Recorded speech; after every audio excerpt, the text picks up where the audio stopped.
আমাৰ এজন খ্যাতনামা শিল্পী মানৱ ৰবীন ডাঙৰীয়াই আমাৰ এই জুবিন ক্ষেত্ৰলৈ আহি ইয়াত চাফ চিকুণৰ কাৰণে যিখিনি মানুহে কাম কৰি আছিল সেই মানুহখিনিক কিবা এটা পুৰস্কৃত কৰিব বিচাৰিছিল তেওঁৰ দিনত।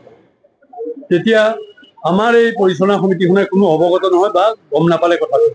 নাপায় কেইজনমান ব্যক্তিয়ে নিজাববীয়াকৈ কমিটি দেখুৱাই বা কাম কৰা দেখুৱাই সেই ৬০,০০০ টকা বুলি শুনিছোঁ, ৬০,০০০ টকাটো ১০,০০০কে ভগাই ল'ল। ভগাই লোৱাৰ পিছতো আমি গম পোৱা নাই।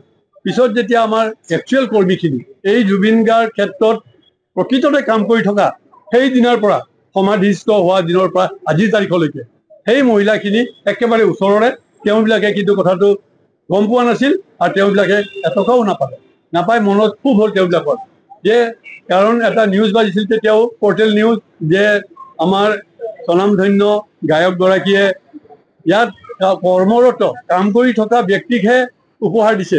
তেওঁবিলাকৰ গাত লাগিছে, কাম কৰি থকা ব্যক্তি হ'ল এওঁলোক, কিন্তু সেইখিনিতো কাম কৰি থকা ব্যক্তি নহয়।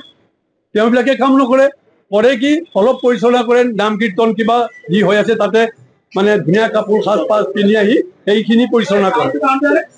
আৰু এইখিনিয়ে কৰে কি আপোনাৰ জাবৰ জোথৰ পেলাই শিখৰ খাই ফেলে যেতিয়া থুই পেলাব সেই থুই হাতেৰে জমা কৰে, সেইবিলাক ৰাতিপুৱা এই ৫টা বজাৰ পৰা আহি পেলাই তেওঁবিলাকে কি কৰে, চাফ চিকুণ কৰে। ৰাতিপুৱা ৮টামান বজালৈকে একদম ধুনীয়া কৰি ৰাখে এইখিনি, যিটোৰ কাৰণে নেকি আজিৰ তাৰিখত অসমবাসীয়ে দেখিছে যে মানে আমাৰ জুবিন ক্ষেত্ৰ সুন্দৰ চাফ চিকুণ হৈ আছে। তৎসত্বেও সেই মানুহখিনিৰ নামটো নোলাল। সেইকাৰণে তেওঁবিলাকে দুখ পাইছে যে আচলতে নামটো হ'ব লাগিছিল আমাৰ। লাগিলে পইচা আমাক দিয়ক নিদিয়ক তেওঁৰ কথা নহয়, আৰু এইখিনি কথা তেওঁবিলাকে নিজে ক'ব, কাৰণ তেওঁবিলাকে আমাক খুবেৰে এই কথাখিনি কৈছিল, মহিলাখিনিয়ে যিখিনিয়ে কাম কৰে। আৰু তেতিয়াৰ পৰাই মানে এই মানে কথাখিনি আৰম্ভ হৈ গ'ল।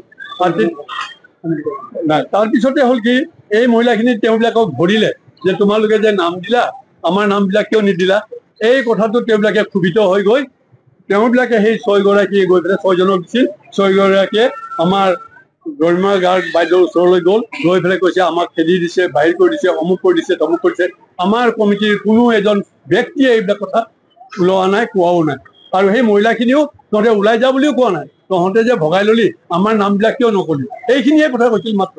আৰু সেইখিনি কথা মহিলাখিনিৰ মুখেৰে আপোনালোকে নিজে গম পাব, ৰাইজে গম পাব যে আমাৰ কমিটিয়ে তাত কোনো হস্তক্ষেপ কৰা নাই, একোৱেই নাজানো আমি। তাৰপিছত হ'ল কি, আমাৰ কমিটিখনৰ কথা সেই বিশেষ চেনেলটোৱে বজাই আছে যে আমাৰ কমিটিখন অবৈধ। আমাৰখন ইয়াত শ্মশান আছিল এখন, আপোনালোকে জানে। আমাৰ কমাৰকুছি হাতীমূৰা ৰাইজৰ এখন শ্মশান আছিল, যিটো ১০০-২০০ বছৰ পুৰণি। ইয়াতে আগতে গাঁত খান্দি দিয়াৰ তলত এতিয়াও হাড়মূৰ পাব খান্দিলে।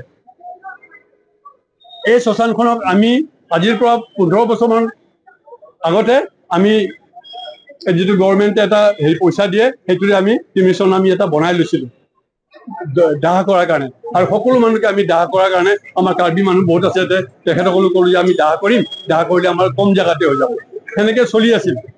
আমাৰ ভাগ্য ভাল, আমাৰ হিয়াৰ আমঠু যেতিয়া ঢুকাল তেতিয়া তেওঁক সমাধিস্থ কৰাৰ কাৰণে সাৰা অসমে নিব বিচাৰিছিল, কিন্তু আমি নিবিচাৰোঁতে আমাৰ ডিমৰীয়া ৰাইজৰ মাজত আমি ভাগ্যৱান যে ইয়াত আহি পৰিল।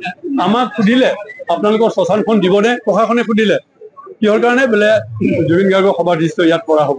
আমি একান্ত মনে মহিলা পুৰুষ সকলো সেই ৰাতিপুৱা ৬টা বজাত আহি পেলাই একান্ত মনে কৈছোঁ আমি দিম। অথচ আমাৰ শ্মশানখনৰ সন্মুখত এটা হেৰি আছিল, এই নাৰ্চাৰী, আমি ভাড়া দিছিলোঁ ১৫,০০০ টকা ভাড়া, আৰু এখন হোটেল আছে, আজিও আছে হোটেলখন, ২,৫০০ ভাড়া, ১৭,৫০০ টকা ভাড়াও আমি এৰি দিছোঁ, ত্যাগ কৰিছোঁ। তাৰ কাৰণে আমাৰ হিয়াৰ আমঠু জুবিন গাৰ্গৰ কাৰণে।